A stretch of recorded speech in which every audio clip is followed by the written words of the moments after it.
السلام عليكم ورحمة الله وبركاته. الحمد لله والصلاة والسلام على رسول الله وعلى آله وصحبه ومن والاه. كيف نستقبل شهر رمضان؟ كيف تستقبل ضيفا عزيزا أو ابنا أثيرا قريبا من قلبك غاب عنك مدة طويلة؟ كيف تستقبله؟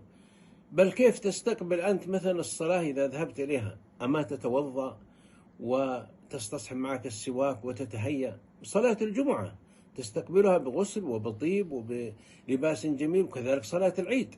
أعظم ضيف هو شهر رمضان، لأن فيه كل العبادات، فيه الجمعة، فيه الوضوء، فيه الصلاة، فيه القرآن، فيه التوبة، فيه المغفرة، فيه الرضوان، فيه العتق من النار، فيه رحمة أرحم الراحمين. كيف تستقبله؟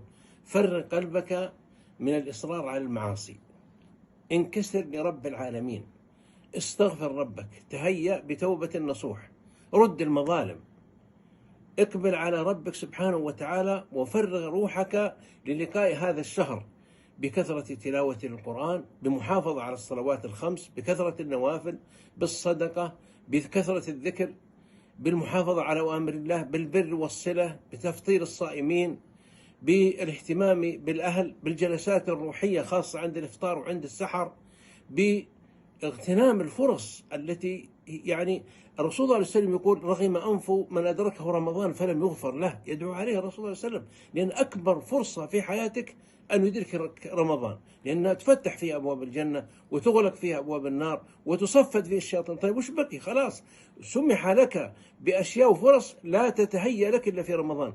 أسأل الله أن يتقبل مني ومنكم، وأن يغفر لنا جميعا، وأن يعتق رقابنا من النار. وصلى على محمد وعلى آله وصحبه وسلم تسليما كثيرا.